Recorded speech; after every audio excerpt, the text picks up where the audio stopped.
करें शुरू? ठीक। सर्वप्रथम तो मैं आप सभी पत्रकार बंधुओं का इस पत्रकार वार्ता में हार्दिक अभिनंदन स्वागत करता हूं। ये पत्रकार वार्ता शिक्षा महाकुंभ 2.0 जो कि कुरुक्षेत्र के अंतर्गत कुरुक्षेत्र विश्वविद्यालय और विद्या भारती के think tank department of holistic education के संयुक्त तत्वाधान में दिसंबर 16 और 17 को होने जा रही है। इस को कॉन्फ्रेंस कहना तो छोटा होगा। ये एक कॉन्फ्रेंस के अंदर बहुत सारी कॉन्फ्रेंसेस हो रही हैं, इस तरह का ये कार्यक्रम है।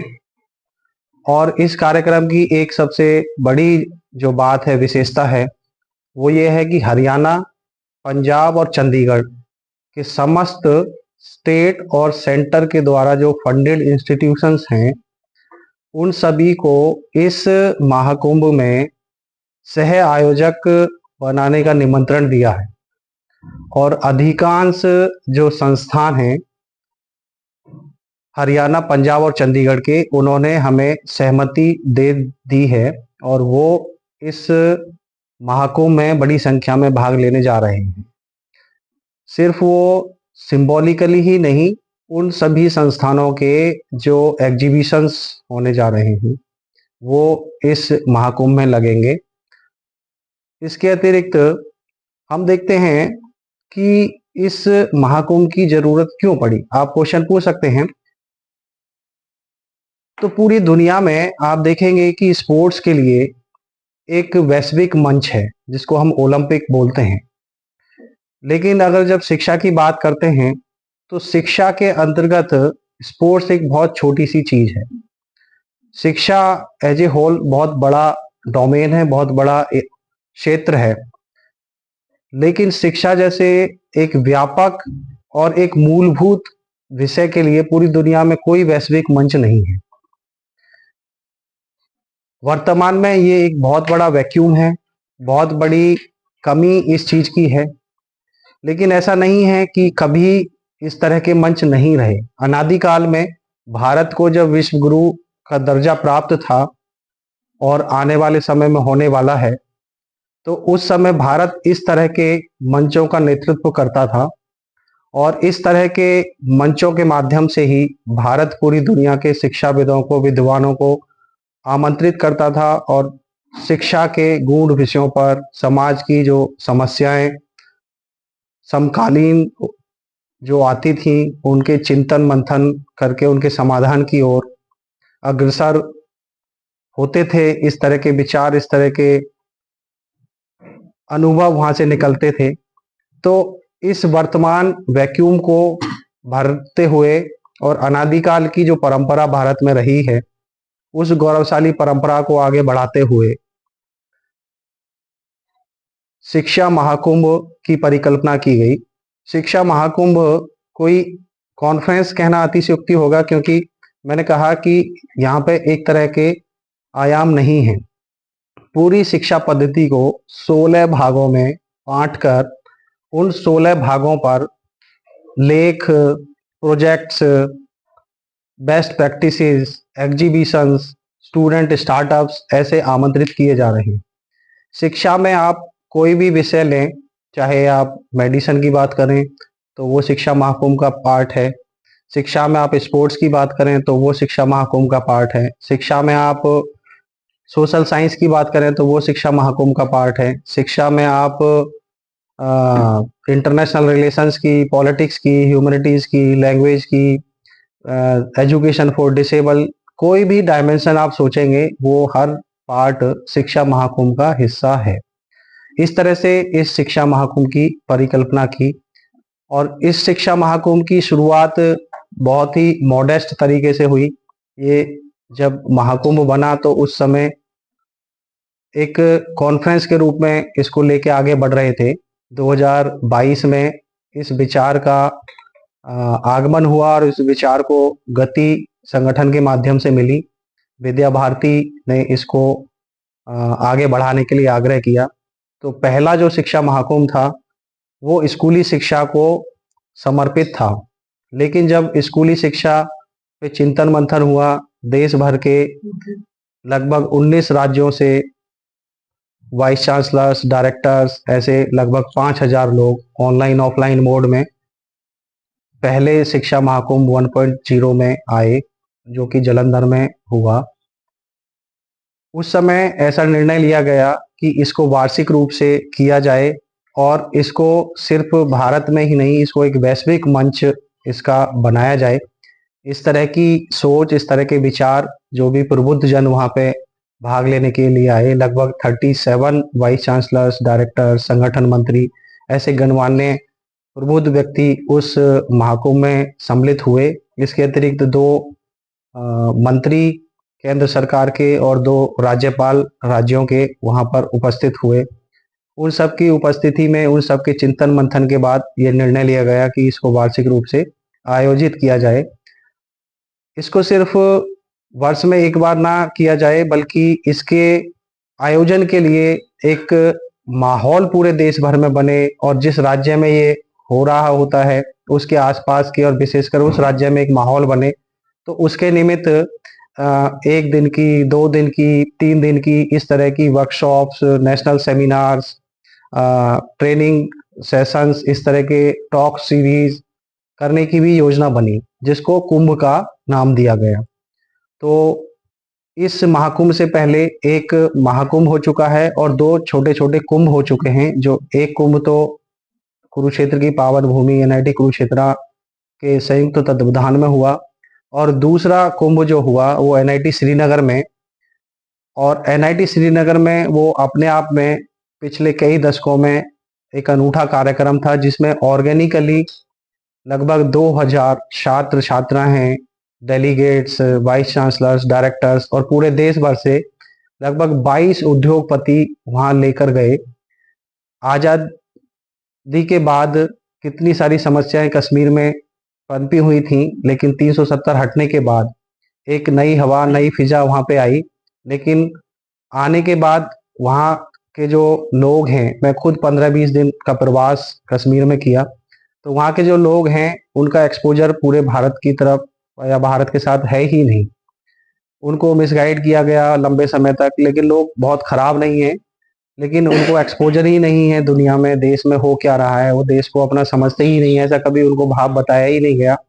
जब हम इस विचार को, शिक्षा कुंभ के विचार को उनके बीच में लेके गए, उद्योगपतियों को विशेष आग्रह करके वहां लेके गए, ताकि वहां के जो बच्चे हैं, उनके जो विचार हैं, नूतन विचार हैं, उनके जो आइडियाज हैं, उनको एक गति दी जा सके, उनको फंड किया जा सके, उनको एक स्टार्टअप का, एक कंपनी का एक स्वरूप दिया जा सके। इस तरह का जब हमने वहाँ प्रयास किया तो लगभग 2000 की संख्या में पूरे कश्मीर के 10 जिलों से 150 से ज़्यादा विद्यालयों से छात्र छात्राएं वहाँ पे आईं और उन्होंने इस कुंभ में जो प्रबुद्ध जन थे उनका मार्गदर्शन प्राप्त किया। तो इस तरह का ये शिक्षा महाकुंभ अभियान गति पकड़े हुए है। और अगर बात हम इस बार के शिक्षा महाकुंभ की करें तो इस बार शिक्षा महाकुंभ में 8 कॉन्क्लेव्स हो रही हैं। 8 कॉन्क्लेव्स, जैसे ब्यूरोक्रेट्स की एक कॉन्क्लेव होगी, उसमें 15-20 ब्यूरोक्रेट्स ऐसे राउंड टेबल डिस्कशन होगा। उसमें शिक्षा के विभिन्न आयामों पे किस तरह से एडमिनिस्ट्रेशन शिक्षा को गति देने के लिए, विशेषकर नई शिक्षा पद्धति को क्रियान्वित करने के लिए अपना सहयोग दे सकता है, उसके ऊपर चिंतन मंथन होगा। दूसरा, कई सारे ऐसे प्रशासनिक अधिकारी होते हैं जो अपने जीवन काल में शिक्षा के क्षेत्र में अनूठे और नए प्रयोग करते हैं, तो उनको भी एक वैश्विक मंच पर जगह मिले, ताकि जो दूसरे प्रशासनिक अधिकारी हैं वो उससे इंस्पायर हों और उनको आगे गति दे सकें।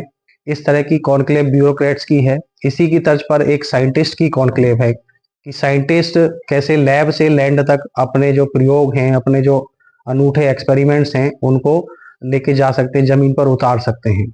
फिर इसके साथ ही मीडिया कॉन्क्लेव है कि मीडिया इस नई शिक्षा पद्धति को क्रियान्वित करने में क्या भूमिका निभा सकता है।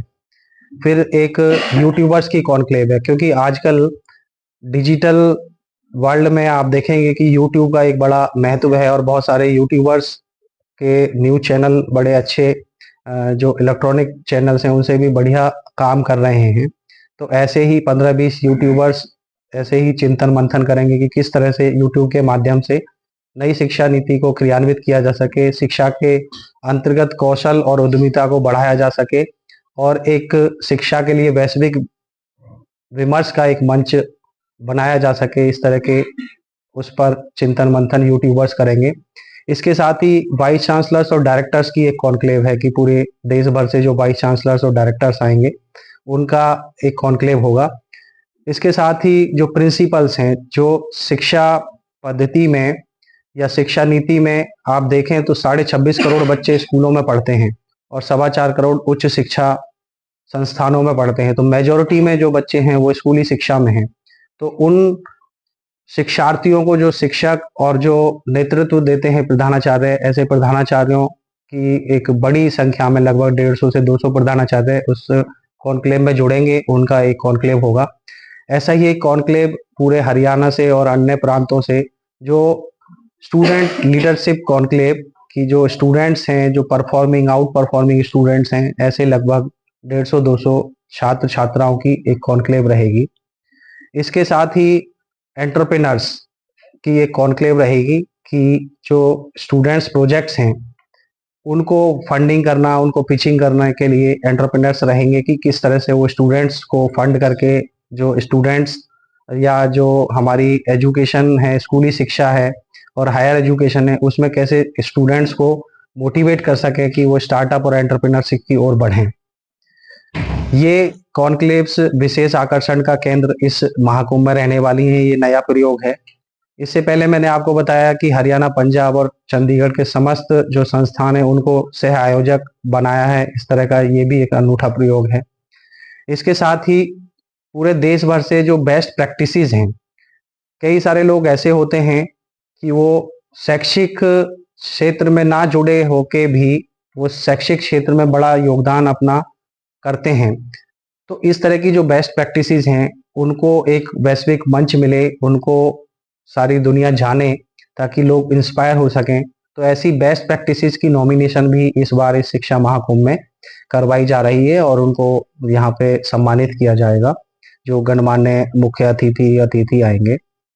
इसके साथ ही एग्जीबिशन, ऐसा प्रयास किया जा रहा है कि पूरे देश में 43 काउंसिल्स हैं, 43 काउंसिल्स हैं जो पूरे एजुकेशन सिस्टम को कंट्रोल करती हैं। जैसे बार काउंसिल ऑफ इंडिया है, वो लॉ एजुकेशन के लिए है। ऐसे ही डेंटल काउंसिल है, ऐसे ही फार्मेसी काउंसिल है, ऐसे ही मेडिकल काउंसिल है, ऐसे ही आपकी AICT है जो टेक्निकल एजुकेशन को करती है, ऐसी ही NCT है जो स्कूल एजुकेशन को करती है। तो ऐसी पूरे देश भर में 43 काउंसिल्स हैं। इन सभी काउंसिल्स को जो आज तक इन्होंने अचीवमेंट्स किए हैं और आगे की योजनाएं हैं उनको इस एग्जीबिशन के माध्यम से, स्टॉल्स के माध्यम से इन बच्चों के सामने या जो प्रतिभागी होंगे उनको एक मौका मिलेगा कि एक ही वैश्विक मंच पर सारे देश की काउंसिल, सारे देश की रिसर्च, सारे देश के जो नूतन और नवीन आइडियाज या विचार हैं उन पे क्या कार्य हो रहा है वो एक ही मंच पर उनको देखने को मौका मिले। तो इस तरह का एक प्रयास यहाँ पे किया जा रहा है। इसके अतिरिक्त हम देखते हैं कि देश में कोचिंग माफिया काफी गति से बढ़ रहा है और उसके कई सारे दुष्परिणाम भी हम देखते हैं कि कोटा में और भी अन्य जो इसके गढ़ हैं, दिल्ली है, जहाँ पे कई सारे छात्र छात्राएं आत्महत्या कर लेते हैं प्रेशर में आके, दबाव में आके।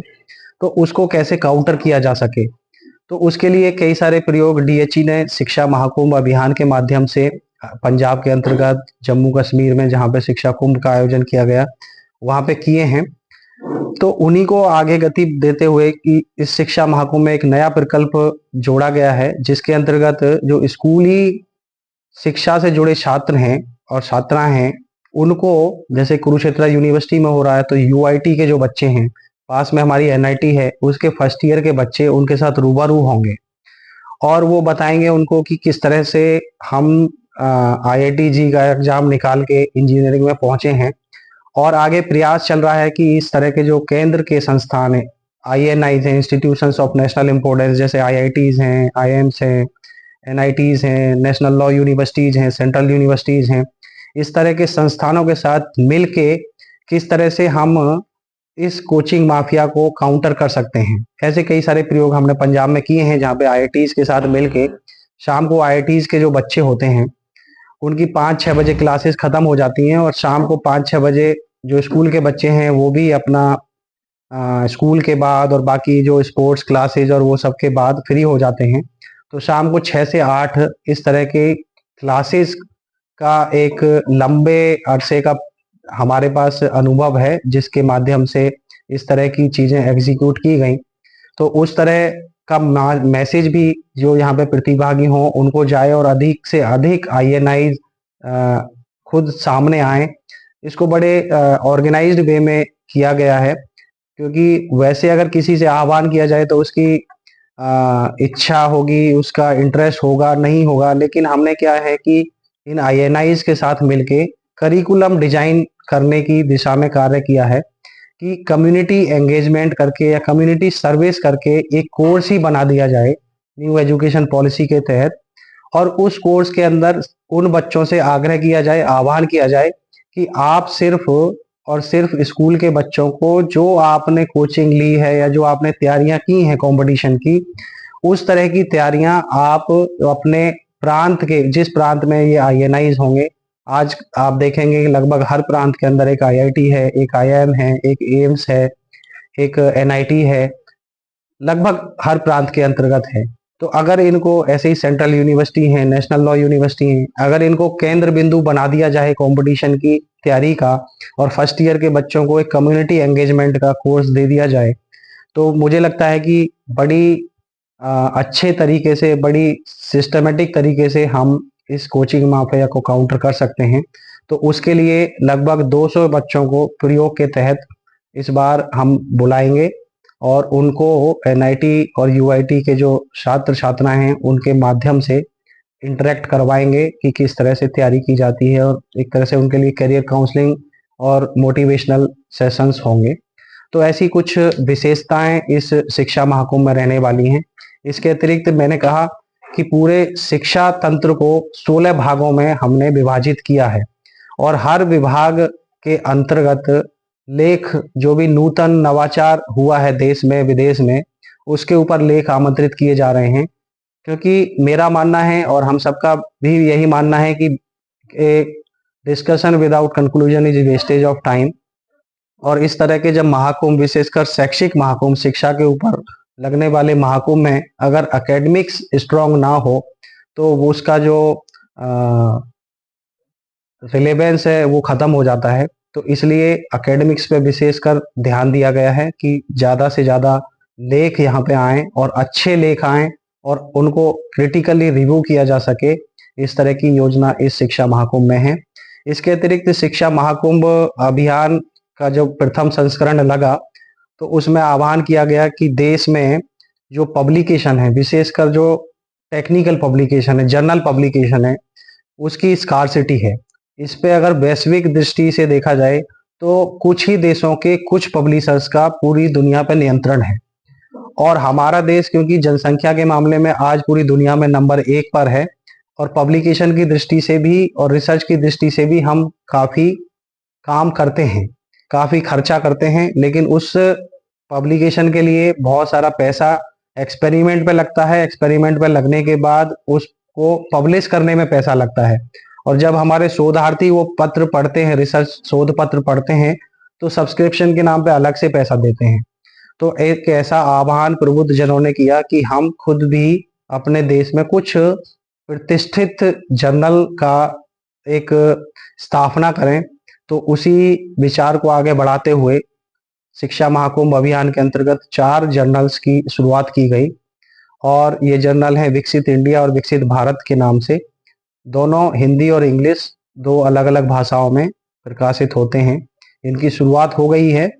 तो इन जर्नल्स को भी आगे बढ़ाया जा सके, किस तरह से सिस्टमेटिकली इनको और ऑर्गेनाइज्ड वे में आगे बढ़ाया जा सके, और प्रकाशन माफिया जो है, पब्लिकेशन माफिया, विशेषकर टेक्निकल पब्लिकेशन में, उसको काउंटर किया जा सके। इस तरह की योजनाएं इस शिक्षा महाकुंभ में होने जा रही हैं। तो इतना ही मैं इस पत्रकार वार्ता में कहना चाहूँगा, और सभी कुरुक्षेत्र वासियों से, हरियाणा वासियों से, देशवासियों से और दूसरे जो राष्ट्र हैं उनके लोगों से आह्वान करता हूं कि आप ज़्यादा से ज़्यादा संख्या में इस शिक्षा महाकुंभ में आएं। इस शिक्षा महाकुंभ में आप अमृतपान करें, अपना सहयोग दें, अपनी भागीदारी दर्ज करें। जय हिंद, जय भारत। शिक्षा महाकुंभ किस डेट को है, क्या कितने दिन का है? शिक्षा महाकुंभ दिसंबर 16-17 2024 को होने जा रहा है कुरुक्षेत्र विश्वविद्यालय के अंतर्गत। इसमें आपने बताया था 16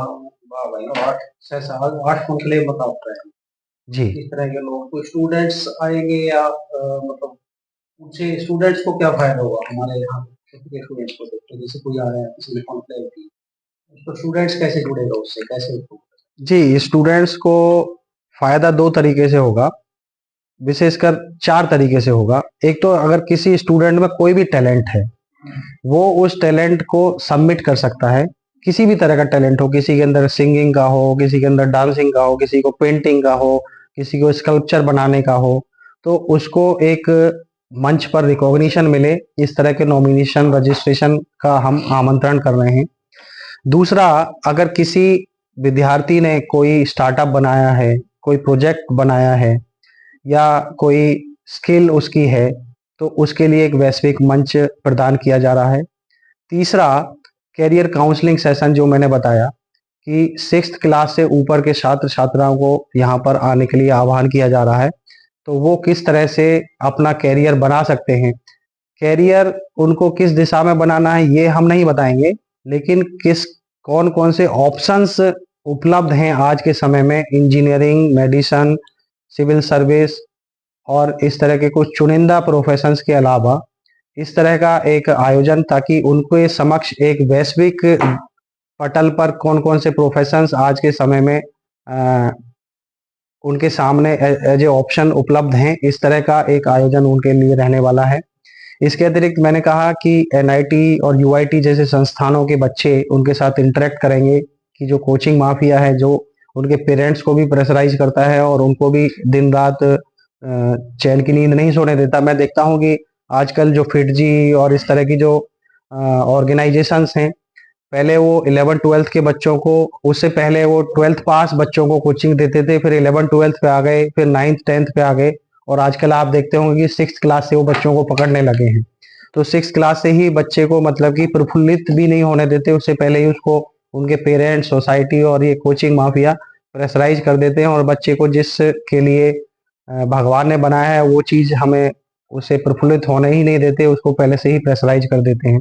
तो इस तरह से 4-5 चीजों के माध्यम से बच्चों को लाभ मिलने वाला है। कार्यक्रम के बारे में जानना चाहता हूँ, जैसे कुछ आपने जो सेशन रखे उनमें आपने निमंत्रण जैसे जो वो दे रखा हो, वो क्या है, वो योजना आपने बनाई, जैसे आम स्कूल का बच्चा है, वो कॉलेज का बच्चा है, बताइए वो कैसे जाएगा, मतलब क्या वहाँ उसके लिए क्या होगा और कौन उनको बुलाएगा, वो क्या देखेगा? जी, इसके लिए एक बहुत ही सिस्टमेटिक तरीके से इस पूरे कार्यक्रम को हमने 5 कार्य विभागों में विभाजित किया है। एक है संपर्क, कि जिला अनुसार, फिर जिले में भी तहसील अनुसार टोलियां बनाई जा रही हैं और जो कार्यकर्ता बंधु हैं वो उस जिले के जितने भी संस्थान होंगे, अच्छे संस्थान होंगे, क्योंकि पूरे देश में 15.5 लाख विद्यालय हैं, 67,000 कॉलेज हैं, 1176 यूनिवर्सिटी हैं, 167 आईएनआईज हैं। इन सभी तक तो नहीं पहुंच पाएंगे, इसलिए पत्रकार वार्ता के माध्यम से कुछ तक पहुंचा जाएगा। लेकिन हरियाणा में अधिकांश जो कॉलेज और स्कूल्स हैं उनको इस तरह से जाएंगे कार्यकर्ता बंधु, जाके निमंत्रण देंगे और ये आप हमारे सोशल मीडिया हैंडल्स पे देख भी सकते हैं। तो सैकड़ों की संख्या में इस तरह के जो निमंत्रण के छाया चित्र हैं वो वहां पर दिए गए हैं। एक तो ये संपर्क का माध्यम है, दूसरा है प्रचार, कि सोशल मीडिया के माध्यम से पीछे लगभग 15 दिन के अंदर अंदर हमारा जो इंस्टाग्राम और फेसबुक और बाकी जो अन्य माध्यम है उन पर लगभग 2.5 लाख के करीब फुटफॉल हुआ है। आप ये सभी तरह के को करेंगे, आपको इसमें रोका, हम ये जानना चाहते हैं बच्चों को मतलब मिले कैसे जाएंगे, हम कैसे मतलब मतलब नहीं बच्चों के लिए, जैसे एक हमारे अभी तक जो समझ में आया वो प्रदर्शनी एग्जीबिशन होंगे, सभी जो कॉलेजेस कुछ लगाना चाहेंगे अपने डिपार्टमेंट वाइज एजुकेशन करना होता है, तो वो कुछ होगा नवाचार का, लेकिन और ज्यादा क्या मतलब इसमें ज्यादा एक्सप्लेन कर सकते हैं, क्या बच्चों को क्या मिलेगा, जैसे कॉलेज के बच्चे आप बनाओ तो क्या देखेंगे, क्या 2 दिन के शेड्यूल में उनके लिए क्या-क्या होगा? ये जी, यही मैंने कहा ना कि एक तो एग्जीबिशन रहेगा कि एग्जीबिशन अपने आप में अनूठा है क्योंकि जो अन्य कॉन्फ्रेंसेस होती हैं उनमें 43 तरह की काउंसिल्स को नहीं आमंत्रित किया जाता। एरिया स्पेसिफिक होती है, टॉपिक स्पेसिफिक होती हैं, तो एक वैश्विक एग्जीबिशन रहेगा। दूसरा, जो छात्र छात्राएं हैं उनका कोई टैलेंट है या उनके कोई प्रोजेक्ट्स हैं या उनके कोई कैरियर से संबंधित कोई डाउट्स हैं, उनको क्लैरिफाई करने के इस तरह की 4-5 चीजें उन छात्र छात्राओं को मिलने वाली हैं इस महाकुंभ में। वो टैलेंट अपना कहाँ उसके लिए स्टेज उसके लिए उस जी, इस तरह के उसके लिए पूरा शेड्यूल है। जैसे career counselling, students leadership conclave है वो 16 दिसंबर को है। कैरियर काउंसलिंग के जो सत्र हैं वो 17 दिसंबर को हैं और इसका जो रजिस्ट्रेशन है वो shikshamahakubh.com वेबसाइट के माध्यम से। जैसे कॉन्क्लेव जैसे हम समझे ना, वो आप राउंड टेबल कह रहे थे, तो उसमें तो टीचर स्टूडेंट्स कहीं जुड़ेंगे या सिर्फ वही 10-20 आदमी वही बैठेंगे, ये हम जी, जो कॉन्क्लेव्स हैं वो इंडोर कॉन्क्लेव्स हैं और वो उसमें पब्लिक के लिए ओपन नहीं है। पब्लिक के लिए वो लाइव ओपन है, लाइव स्ट्रीमिंग होगी उस डिस्कशन की, पैनल डिस्कशन की। वो जो कॉन्क्लेव हैं दो तरह की चीजें हैं, एक है कि मास वर्किंग और एक है क्वालिटी वर्किंग।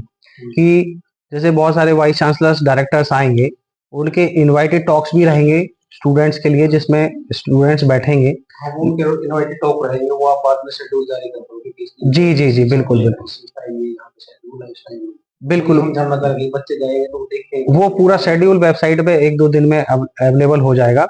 लेकिन जो ये कॉन्क्लेव की आपने बात की, ये कॉन्क्लेव बेसिकली ब्रेनस्टॉर्मिंग के लिए हैं, एरिया स्पेसिफिक डिस्कशन होगा।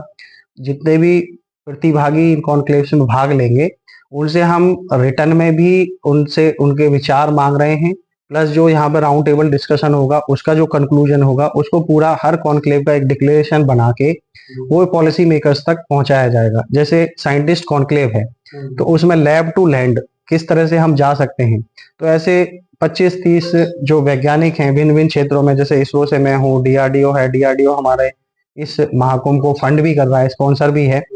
ऐसे ही एटॉमिक एनर्जी है, आपके सीएसआईआर है, आईसीएमआर है, आईसीएसएसआर है। तो इस तरह के जो वैज्ञानिक हैं प्रबुद्ध जन, ये लोग आएंगे, ये चिंतन मंथन करेंगे और जो भी इसका निष्कर्ष होगा उसको एक डिक्लेरेशन फॉर्म में आगे पॉलिसी मेकर्स तक पहुंचाया जाएगा। तो मास वर्किंग के साथ साथ क्वालिटी वर्किंग भी हो, इसलिए ये कॉन्क्लेव का विषय इसमें इस बार जोड़ा गया है। अभी तक संख्या में अगर कितने उसने अपनी शांति दे दी, कितने कॉलेज और यूनिवर्सिटीज ने मतलब शांति दे दी?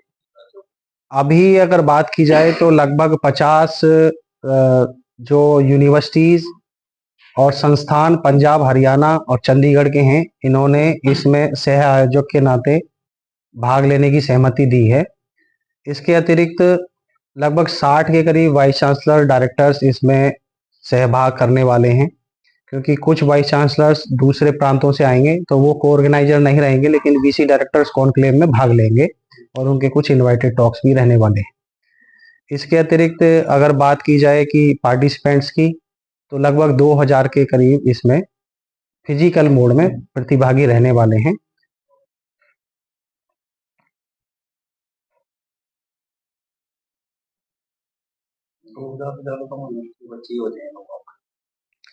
नहीं, ऐसे तो मतलब ऑनलाइन माध्यम से बहुत सारे लोग जुड़ेंगे, लेकिन उसका कैपेसिटी जो है वो उतना है।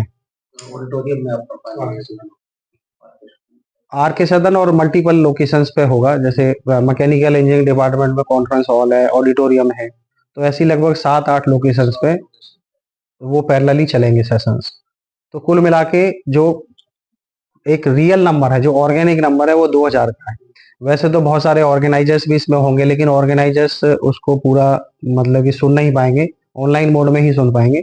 तो जो ऑर्गेनिक फिजिकल फुटबॉल होना है जो हमारे पंचीकरण के माध्यम से और आने वाले हैं, वो लगभग 2000 इसमें रहने वाले हैं। जैसे हमने पहले शिक्षा महाकुंभ में जो सुझाव आए या जो लिया था उसका निकला था, उस पे कुछ इम्प्लीमेंट हुआ है? जी बिल्कुल, जो पहला वाला शिक्षा महाकुंभ हुआ था वो recent advances in school education के ऊपर हुआ था।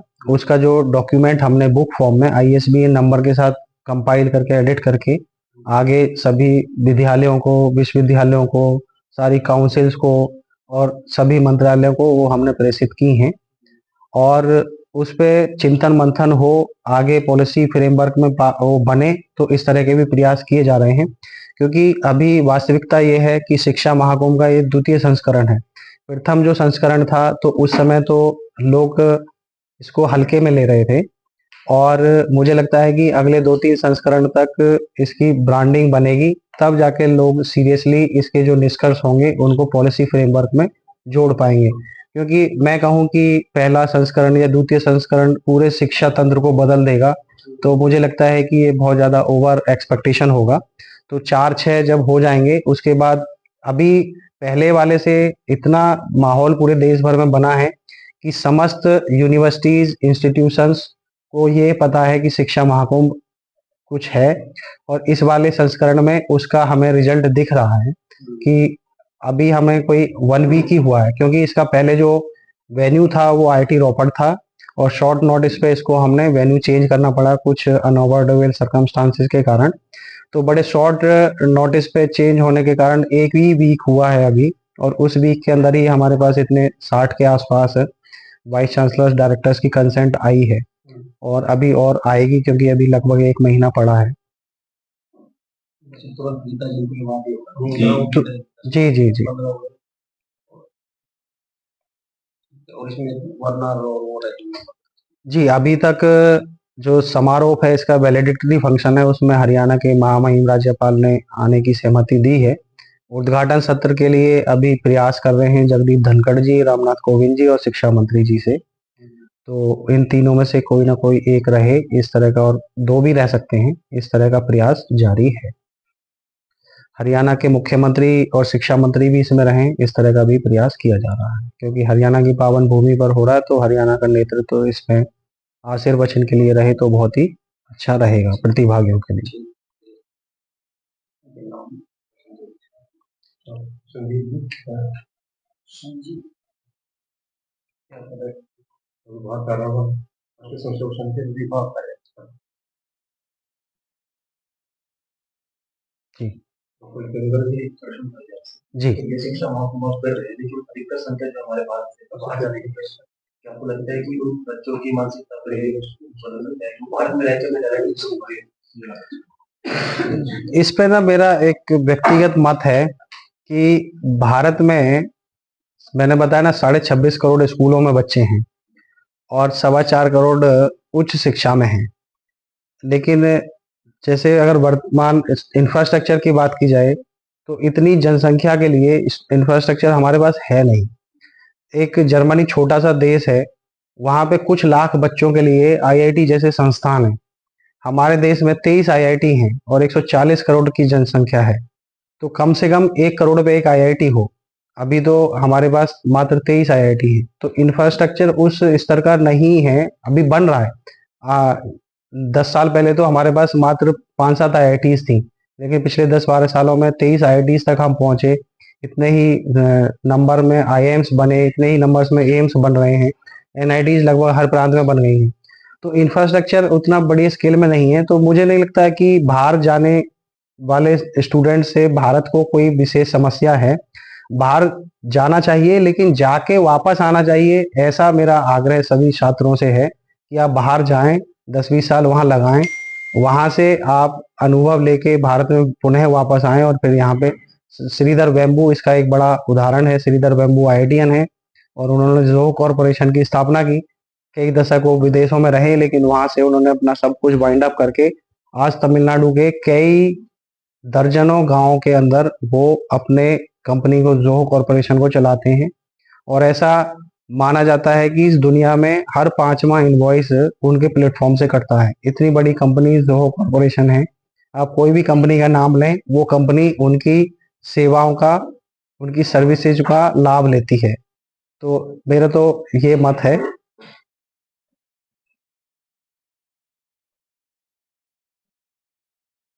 टॉप के माइंड जो है ना वापस आ रहे हैं बहुत आ रहे हैं। एजुकेशन लेते